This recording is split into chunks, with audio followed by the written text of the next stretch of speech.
Assalamualaikum warahmatullahi wabarakatuh. Hadirin hadirat yang dimuliakan Allah, alhamdulillah kita di bulan Ramadan ini kita dapat melaksanakan puasa, di mana puasa ini telah diwajibkan oleh Allah Subhanahu wa taala kepada orang-orang terdahulu yang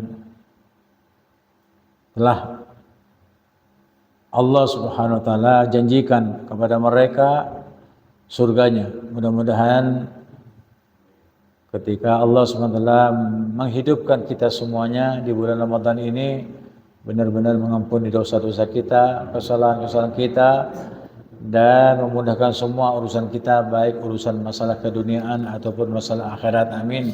Allahumma amin. Sekarang kita akan menyampaikan ayat dari, yaitu pada ayat 257. A'udzubillahi minasyaitonir rajim. Allahu waliyul ladzina amanu yukhrijuhum minadh-dhulumati ilan nur. Walladzina kafaru awliya'uhum at-taghutu yukhrijunahum minan nuri ila adh-dhulumat. Ulaika ashabun nar hum fiha khalidun. Allah pelindung bagi orang-orang yang beriman. Dialah yang mengeluarkan mereka, yaitu manusia dan jin, minadh-dhulumat, dari kegelapan, kejahilan, kezaliman, ila nur, kepada cahaya yang terang benderang, sehingga dengan cahaya mereka dapat melihat mana yang baik, mana yang buruk, mana yang salah, mana yang benar. Walladzina kafaru, adapun orang-orang kafir yang ingkar kepada Allah dan Rasulnya, awliya'uhumut taghutu yukhrijuhum minan nuri ila dhulumat. Pelindung-pelindung orang-orang kafir itu adalah taghut. Taghut itu adalah setan-setan mereka. Yukhrijuhum, setan itu mengeluarkan mereka yang seharusnya menerima iman dan takwa untuk dilaksanakan, supaya mereka itu tidak sesat selama-lamanya, hidup dengan iman dan takwa sampai masuk surganya. Tetapi setan-setan itu mengeluarkan mereka dari hal-hal yang baik menuju kepada hal-hal yang buruk, yaitu minan nuri ila dhulumat, dari cahaya yang terang benderang, sehingga dengan cahaya itu mereka tidak tersesat, tidak tersandung kepada perbuatan-perbuatan yang menurunkan kemurkaan Allah Subhanahu wa taala, yaitu apa? Mengeluarkan manusia dari cahaya kepada kegelapan. Kegelapan itu adzulmu dzulumatun yaumal qiyamah. Kegelapan, kezaliman itu adalah kegelapan pada hari kiamat.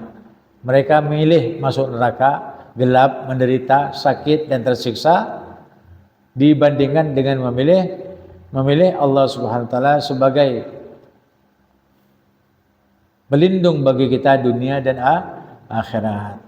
Nah, orang yang menerima atau yang siap dikeluarkan dari cahaya kepada kegelapan itu, ulaika, mereka ashabun nar, adalah orang-orang penduduk neraka. Ini tidak bisa ditolerir lagi. Tidak ada perkataan yang lebih lembut lagi. Karena Allah berbicara tentang masalah ini, mereka itu penduduk neraka. Mau dibahas itu lembut. Mereka itu karena sudah tidak mendapatkan hidayah, maka akan dimasukkan neraka. Seperti itu? Tidak. Tetapi kalau sudah Allah menyatakan ulaika ashabun nar, mereka itu adalah penduduk neraka. Siapa? Orang yang enggan menyembah kepada Allah, tidak mau mengikuti Rasulullah, tidak masuk kepada agama Allah, tidak percaya kepada kitab-kitab Allah dan hari kiamat serta kehendak dan takdirnya, bahwa semuanya itu telah ditentukan oleh Allah Subhanahu wa taala kejadiannya dan apa yang akan terjadi sesudahnya. Hum fiha khalidun, mereka kekal di dalam neraka selama-lamanya. Khalidun itu kekal. Buah khuldi itu kan kekal. Katanya Hawa, hai Adam, makanlah buah khuldi ini supaya engkau kekal bersamaku di surga ini. Itu khuldi. Nah, ketika dimakan bukan malah kekal, tapi dibuang sama Allah Subhanahu wa taala. Diturunkan oleh Allah Subhanahu wa taala karena satu kesalahan. Nah, manusia ini ketidakpeduliannya Allah Subhanahu wa taala untuk mereka yang masuk surga karena sebab kenikmatan yang Allah berikan berupa taufik dan hidayah sampai mereka masuk ke dalam surganya, atau Allah tidak peduli manusia yang diciptakannya masuk neraka karena mereka mengingkarinya. Kesemuanya itu telah ditentukan sebelum manusia terjadi. Sebelum manusia melahirkan manusia, seperti Hawa melahirkan Gabil dan Habil, Iglima dan Labuda.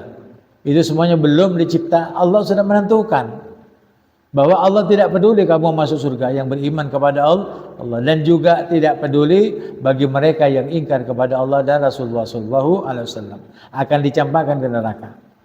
Kalau sudah keputusan Allah terjadi, maka manusia itu tidak bisa memaksa mereka untuk masuk Islam. Karena itu di atas kalimat ini, di atas ayat ini dikatakan la ikraha fid din, tidak ada paksaan mereka untuk masuk atau memeluk agama Islam. Kenapa?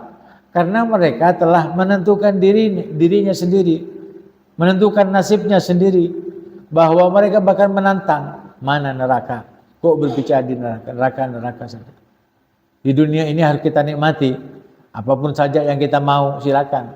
Karena ini adalah surga dunia. Jangan kau pikirkan sesuatu yang tidak ada terjadi, yang tidak akan terjadi pada masa-masa yang akan datang yang Allah janjikan kepada kita. Itu bagi mereka yang ingkar, yang memilih kegelapan daripada cahaya. Sehingga orang-orang kafir itu tidak patut untuk diteladani, baik itu perkataannya ataupun perbuatannya, baik makanannya ataupun minumannya, baik sandang ataupun pangannya, semuanya berbeda. Dan kita yang beriman dan bertakwa kepada Allah Subhanahu wa taala, biarkan mereka bergelimang di dunia ini dengan harta, kekayaan, kedudukan dan lain sebagainya, tetapi kita hendaknya menerima dari apa yang Allah berikan kepada kita dengan rasa syukur kepadanya, dengan mengucapkan alhamdulillah wa syukru lillah wala haula wala quwata illa billah. Ini yang patut bagi kita untuk diucapkan, karena di dunia ini walaupun semua manusia menderita, makanannya hanya dedaunan yang ada di hutan-hutan, minumannya adalah minuman-minuman yang ada di sungai-sungai. Itu lebih baik bagi orang yang kafir hidup di dunia ini dibandingkan dengan apa yang Allah akan campakkan mereka ke dalam jurang api neraka. Karena makanannya bukan makanan yang lezat lagi, tetapi makanannya zakum. Zakum itu bagaikan durian yang dimasukkan ke dalam mulutnya dengan kulit-kulitnya. Dan kulitnya itu bukan kulit yang sebagaimana yang ada di dunia, seperti durian yang ada di dunia, tetapi durian itu berupa besi yang sudah merah, lalu dimasukkan ke dalam perutnya dengan apa? Dengan cara yang sangat keras sekali. Ketika sudah masuk di dalam perutnya, ditarik kembali untuk keluar. Itu kalau durian yang kecil yang bisa masuk ke mulut, kalau dikunyah tarik lagi gimana rasanya? Itu durian yang ada di dunia. Itu makannya orang kafir di akhirat. Itu makannya adalah zakum, ta'amun bagi orang-orang yang kafir kepada Allah Subhanahu wa taala. Tetapi ada pergaulan kita dengan mereka yang kafir itu tidak boleh kita tidak baik. Karena sesama manusia itu saling tepuk seliro, tenggang rosok. Boleh saling tolong menolong, tapi masalah urusan akhirat, urusan akidah, urusan agama, lakum dinukum waliyadin. Karena Nabi Muhammad SAW itu diutus ke dunia ini untuk apa? Untuk mengislamkan mereka, supaya mereka tidak menyembah kepada tagut lagi, tetapi cukup menyembah hanya kepada Allah Subhanahu wa taala. Allah waliyul ladzina amanu yukhrijuhum minadh-dhulumati ilan nur. Allah itu adalah pelindung bagi orang-orang yang beriman. Jadi kalau dilindungi kamu itu dalam rahmatnya.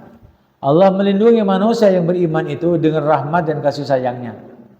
Kalau sudah Allah melindungi dengan kasih dan sayangnya, maka orang yang beriman itu tidak patut berpikir tentang nasibnya baik di dunia maupun di akhirat. Kenapa?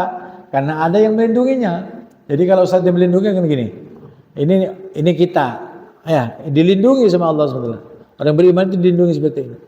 Kalau sudah dilindungi, hujan pun turun tidak akan basah. Ya, apapun saja yang menimpa mereka berupa kejahatan tidak akan masuk. Kenapa? Terlindungi.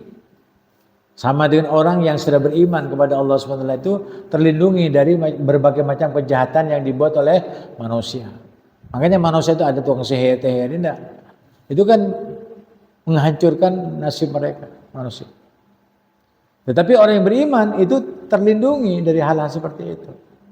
Diselamatkan. Kenapa? Karena sudah pemeliharanya adalah Allah. Oleh karena itu perbanyaklah kamu minta perlindungan kepada Allah SWT dengan mengucapkan hasbunallah wa ni'mal wakil, ni'mal maula wa ni'man nasir. Kamu duduk saja habis sholat, misalkan sholat tarawih sambil minum kopi apa sebagainya. Duduk, jangan rokokan. Ya, baca hasbunallah, baca salawat, baca qul huwallahu ahad. Yang tidak lancar ngajinya, itu luar biasa. Kalau Ustaz itu ngajari kamu, ya ngajari kamu untuk berzikir. Bukan Ustaz cuma nyuruh, tapi Ustaz bekerja, belajar, membaca juga, berzikir juga. Dari mulai sholat tarawih itu, habis itu mandi lagi. Jadi kalau mau sholat, Ustaz itu kebiasaannya Ustaz itu apa? Mandi. Ketika mau sholat mandi. Habis sholat tarawih kamu Aisyah mandi. Tidak kira sakit karena sebab kamu masuk angin, tidak. Orang yang mandi di bulan Ramadan itu sunnah. Ustaz mandi.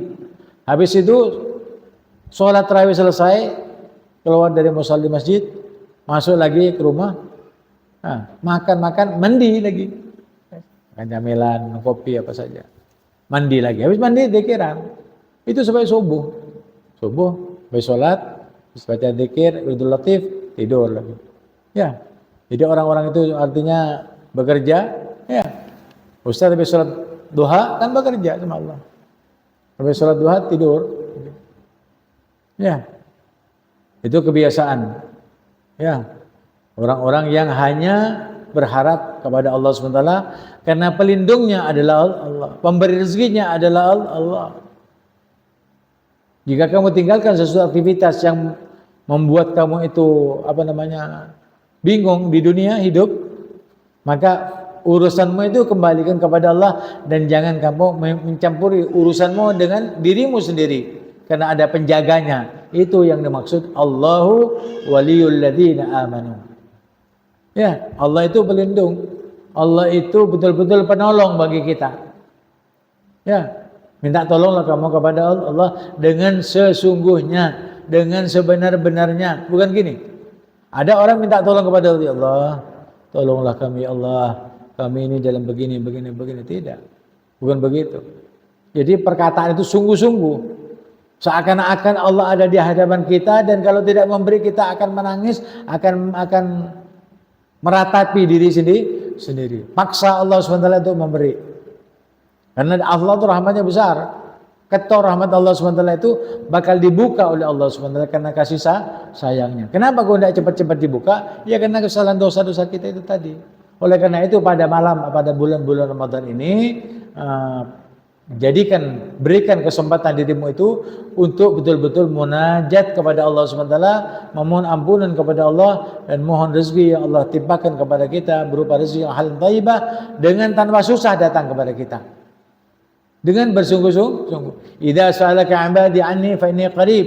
Hai Muhammad, jika mereka manusia yang beriman bertakwa kepadamu, kepada Allah, maka katakanlah bahwa aku itu dekat.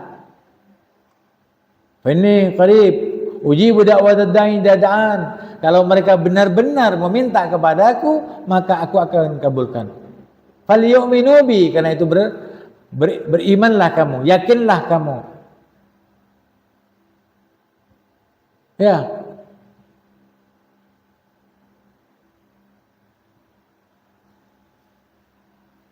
falyastajibu li wal yu'minu bi.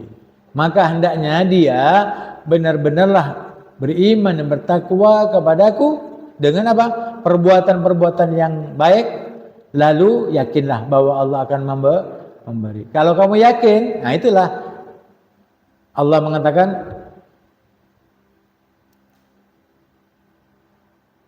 la'allahum yarshudun, agar mereka itu dapat petunjuk daripada Allah. Kalau menurut kalian semuanya, Habib ini ketika menyampaikan la'allahum yarshudun itu yakin apa tidak? Yakinnya itu munculkan. Bagaimana cara memunculkan? Semua perbuatan-perbuatan yang mendatangkan kemaksiatan kepada kita, tinggalkan. Jadi manusia itu kan memaksa kepada Allah untuk mendapatkan sesuatu yang dimintanya karena keperluan hidupnya di dunia dan di akhirat, tetapi dia juga memaksa dirinya untuk melaksanakan maksiat yang dilarang oleh Allah Subhanahu wa taala. Bagaimana? Fa in yustajabalah. Bagaimana katanya Allah? Aku itu akan memberikan kepadamu apa yang kamu minta. Sementara kamu kadang-kadang ikut aku, kadang-kadang cinta kepadaku, kadang-kadang mohon kepadaku, ketika kamu diberi malah kamu meninggalkannya. Artinya jangan campur adukkan kebaikan-kebaikan itu dengan kebatilan, dengan kemaksiatan, dengan perbuatan dosa. Ya. Nah ini katanya Allah, falyastajibu li, lakukan ketaatan kepada Allah, wal yu'minu bi, dan yakinlah bahwa aku akan memberi dengan sebab perbuatan kamu, ketaatannya kamu kepada Allah, sehingga perbuatan yang mengandung kasih dan sayang Allah SWT, maka Allah turunkan kepada kita petunjuk untuk mendapatkan sesuatu yang kamu inginkan. Jelas? Itulah Allahum yarsyudun. Jadi Allah itu pelindung bagi orang-orang yang beriman. Kalau sudah dilindungi pasti dia akan jauh dari perbuatan-perbuatan murka Allah, yang mengandung murka Allah. Ini buktinya. Adapun orang-orang Allah pelindung bagi orang-orang beriman, yukhrijuhum minadh-dhulumati ilan nur. Allah itu akan mengeluarkan, bukan kharaja, pakai apa? Kharaja yakhruju. Ya, mereka apa namanya? Pakai apa? Pakai fi'il mudhari. Jadi fi'il mudhari ini pasti ada pelakunya. Orang-orang beriman itu ada orangnya. Sekarang ada, nanti yang akan datang ada. Dan yang terdahulu yang telah meninggal dunia itu ada. Tinggal kamu bagaimana menyikapi. Saya mau masuk kepada kelompok orang-orang yang beriman dan bertakwa, atau mengikuti orang-orang kafir karena sebab di dunia terbisikkan oleh setan-setan dan tagut. Bila itu. Nah, tapi orang-orang yang beriman itu Allah langsung yang mengeluarkan mereka yang beriman itu minadh-dhulumati ilan nur, dari kegelapan kepada cahaya, dari kekafiran kepada Islam, dari kemunafikan kepada keimanan dan lain sebagainya. Itu mengeluarkan Allah. Jadi ketika Allah mengeluarkan kepada hati kita, perbuatan kita, lisan kita, ucapan kita, kesemuanya itu ya, dan diganti dengan perbuatan atau amalan-amalan atau zikir-zikir yang berupa cahaya daripada Allah Subhanahu wa taala, itu tentunya kita akan membawa hasil yang baik di dunia maupun di akhirat. Jadi kita mau zalim kepada diri sendiri tidak bisa, mau zalim kepada keluarga tidak bisa, mau zalim kepada rakyat masyarakat tidak bisa, mau zalim kepada sesama tidak bisa, mau zalim kepada semua makhluk-makhluk Allah itu tidak bisa. Ya, bahkan kepada ayam sekalipun kalau mau disembelih, tajamkan pisaunya. Fa idza dabahtum fa ahsinu dzibha. Kenapa? Kasih sayang Allah dititipkan kepada manusia yang beriman bertakwa, ketika mau menyembelih itu ayam ataupun binatang yang bisa dimakan karena halal, maka sembelihlah dengan cara yang baik, yaitu dengan pisau ditajamkan, sehingga ayam-ayam ataupun binatang-binatang sembelih itu tidak merasakan sakitnya. Bukan digebuk, bukan ditusuk, ya, bukan dipukul, bukan dilempar, tetapi disembelih dari leher depannya sampai ke belakang. Jadi urat nadi itu ada dua, di sini 2, di sini 1. Makanya kalau nyembelih gini, seret. Nah, gini caranya. Bukan seret pas potong kepin. Enggak, gini, seret. Nah, paham? Nah, itu caranya yang diajarkan oleh baginda Muhammad SAW. Sehingga tidak pernah merasa sakitnya. Dan yang paling cepat membunuh manusia ataupun membunuh binatang itu dari menyembelih. Manusia disembelih, ya, ketika apa? Ditawan misalkan, ya, bukan ditebas dari lehernya dari belakang atau dibunuh dari belakang, di belakang sini, tapi di leher, ya. Jadi orang tawanan itu kadang-kadang disembelih, ya. Kalau sudah orang itu sudah, tapi kalau orang-orang kafir, ya, ketika menyiksa orang-orang Islam ketika perang itu, seperti di Yahudi itu di Palestina, ya, disembelih dari belakang. Mereka tahu kalau matinya itu akan perlahan-lahan. Tapi kalau dari depan langsung mati, tidak merasakan sakitnya. Binatang juga gitu. Misalkan ada sapi sembelih dari punuknya, menyiksa kamu, tidak akan mati dia. Kenapa? Lehernya, urat nadinya tidak putus. Kalau tidak putus kan luka saja. Luka itu menyakitkan. Makanya ditembak, ya, dirajam ataupun digantung, itu paling cepat disembelih. Ya, matinya paling cepat disembelih dan tidak terasa. Makanya sembelihlah binatang-binatang yang kamu ingin makan itu dengan mengucapkan Bismillah Allahu Akbar. Bagaimana kalau misalkan ada orang Islam menyembelih binatang tanpa mengucapkan Bismillah Allahu Akbar? Sah apa tidak? Sah. Kenapa? Karena hatinya sudah full dengan ucapan-ucapan itu. Bismillahirrahmanirrahim. Fatihahnya berapa kali? 17 kali. Ya. Allahu Akbarnya berapa kali? Ya. Banyak. Hah? Itu pun kalau orang Islam menyembelih tanpa mengucapkan Bismillah itu sah. Tapi yang namanya syariat itu di apa? Dikerjakan. Ya. Menyembelih itu kalau Bismillah Allahu Akbar. Walladzina kafaru awliya'uhum at-taghutu yukhrijuhum minan nuri ila dhulumat. Adapun orang-orang yang ingkar kepada Allah, yang kafir kepada Allah, yang musyrik kepada Allah, menyekutukan Allah dengan yang lainnya, awliya'uhum, pelindung-pelindung mereka, sembahan-sembahan mereka, penolong-penolong mereka adalah setan. Jadi beda tipis. Allah pelindung bagi orang beriman, tapi setan itu pelindung bagi orang kafir. Beda tipis. Kalau ada orang Islam yang beriman kepada Allah, menyembah kepada Allah, Allah jadi penolongnya, Allah menjadi pelindungnya, dia akan diberikan karamah, kewalian. Ala inna awliya Allah la khaufun alaihim wa lahum yahzanun. Itu janjinya Allah. Nah, janjinya setan juga akan sakti. Ya, sakti sebagaimana Talut itu yang dibawa oleh apa? Oleh setan-setan.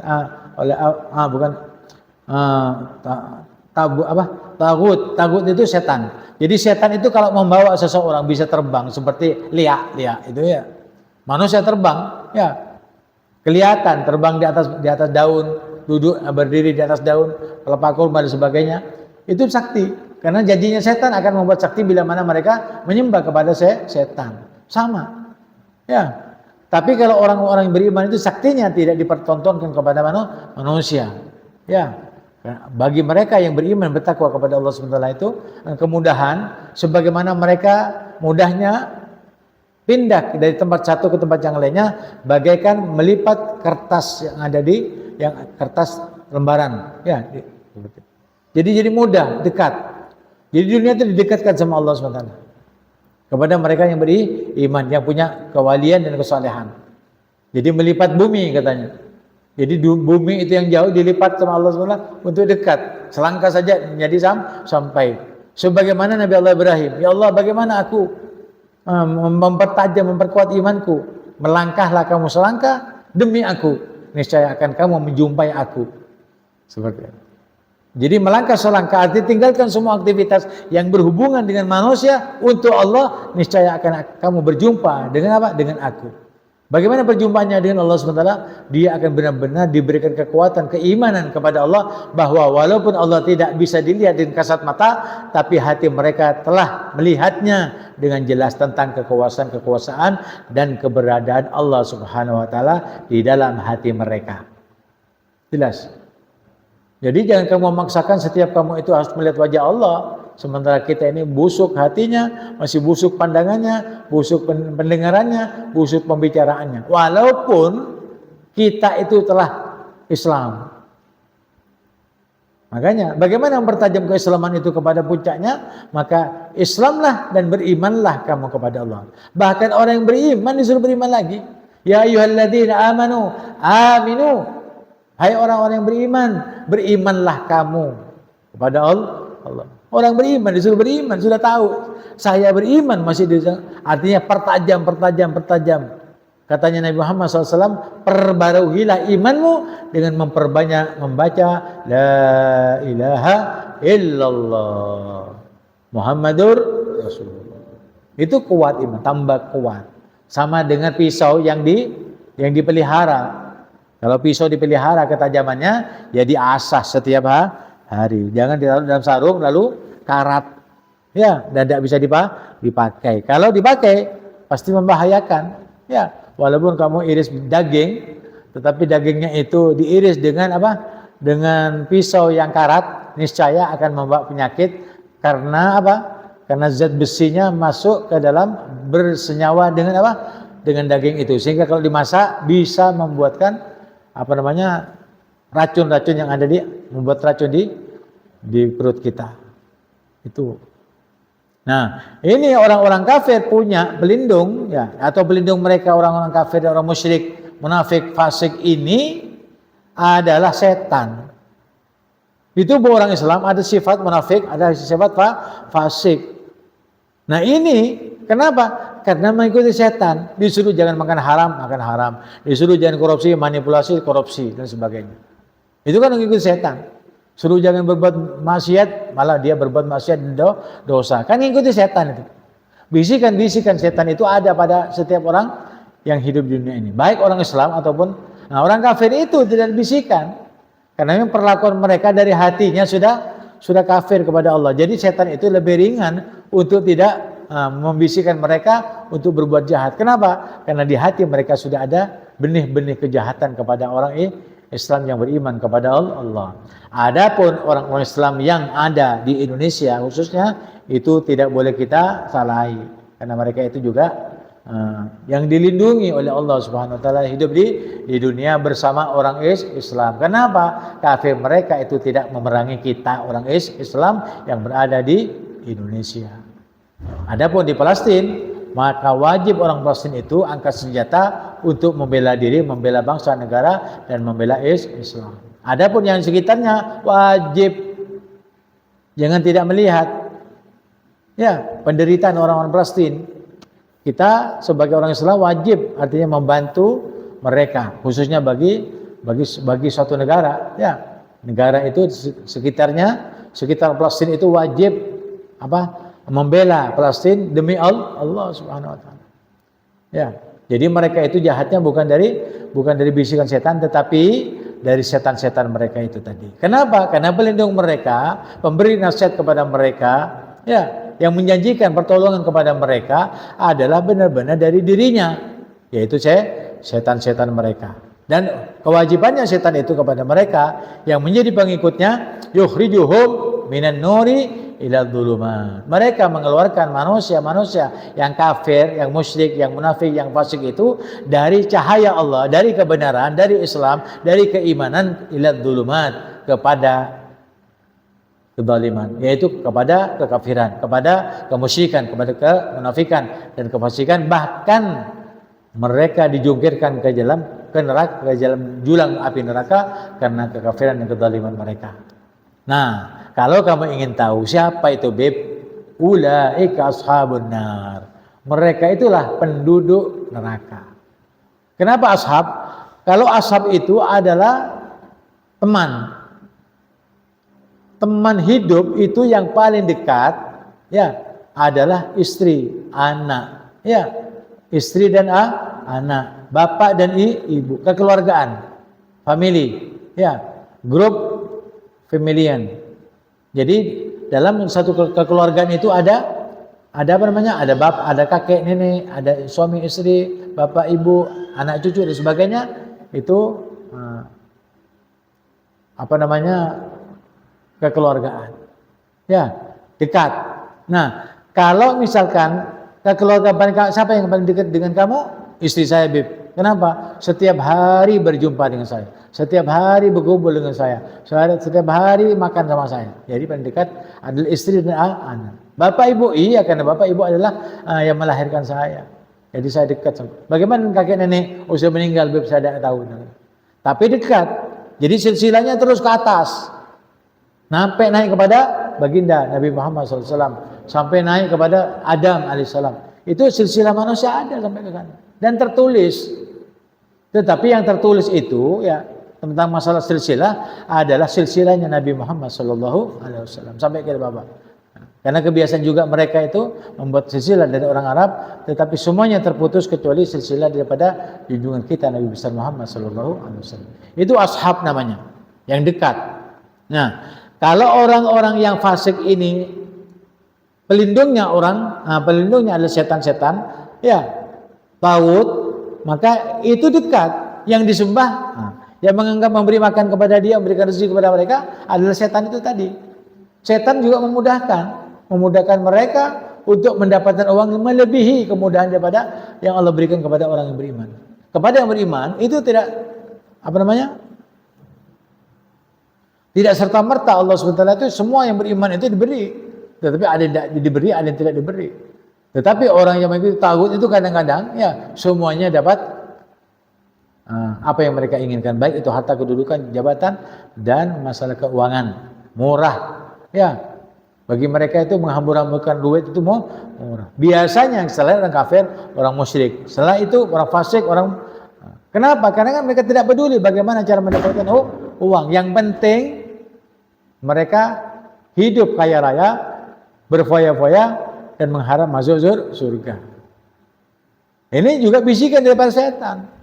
Monggo kamu, ya, tidak apa-apa kamu berjudi, tidak apa-apa kamu mengundi nasib, tidak apa-apa kamu menyembah berhala. Silakan, nanti saya akan memberikan ganjaran kepadamu. Diberikan kekayaan, kedudukan itu karena sebab mereka menjadi apa? Menjadi hamba-hamba daripada setan-setan itu tadi. Sama. Orang yang beriman diberi seperti itu juga. Ya, mirip, tipis, ya enggak? Beda tipis. Satu hanya menyembah kepada Allah, satu menyembah setan. Satu masuk surga, satu masuk neraka. Katanya setan, saya tidak mau sendiri di neraka ya Allah. Apa maunya kamu? Saya akan ajak hamba-hambamu untuk masuk neraka. Silakan katanya Allah. Silakan. Tidak apa-apa. Kamu masuk surga, silakan. Memang Allah cipta setan itu untuk membawa manusia kepada neraka. Dan Allah tidak peduli dengan ajakan setan kepada hamba-hamba Allah SWT. Karena memang sudah ditakdirkan. Itu masalahnya. Demikian juga orang beriman. Orang yang beriman walaupun dia miskin, walaupun dia dicaci maki, dihina dan sebagainya, mereka juga yang beriman tak peduli. Kenapa? Karena Allah memberikan kekuatan sabar kepada mereka sehingga mereka tidak berlomba-lomba untuk mencari kekayaan keduniaan dengan cara yang haram. Kenapa? Ingin membentengi dirinya, ingin menjaga dirinya karena sebab sudah masuk ke dalam hati mereka cahaya Allah SWT berupa Islam dan keimanan mereka. Hum fiha khalidun. Mereka itu kekal selama-lamanya di dalam neraka. Siapa itu? Mereka yang kafir, mereka yang menyekutukan Allah, mereka yang fasik dan fasik, mereka itulah akan dijungkirkan dan penduduk neraka dari mereka. Oleh karena itu alhamdulillah bila mana kita ini ya berbicara tentang masalah ini, menafsirkan tentang masalah ayat-ayat Allah, itu semuanya tidak bisa terjadi, tidak bisa terlontarkan dari mulut kita kecuali kehendak daripada Allah. Mudah-mudahan kita dikehendaki oleh Allah SWT untuk masuk ke dalam kelompoknya yang beriman dan bertakwa kepada Allah, sehingga Allah menolong kita, memelihara kita, menyaksikan kita, dan memberikan karunia daripada Allah SWT, dari arah yang tidak disangka-sangka, sebagaimana Allah menjanjikan, ya ittaqillah wa man yattaqillah yaj'al lahu makhraja wa yarzuqhu min haitsu la yahtasib. Demikian yang bisa saya sampaikan. Mudah-mudahan bermanfaat. Wa'alafu minkum. Assalamualaikum warahmatullahi wabarakatuh.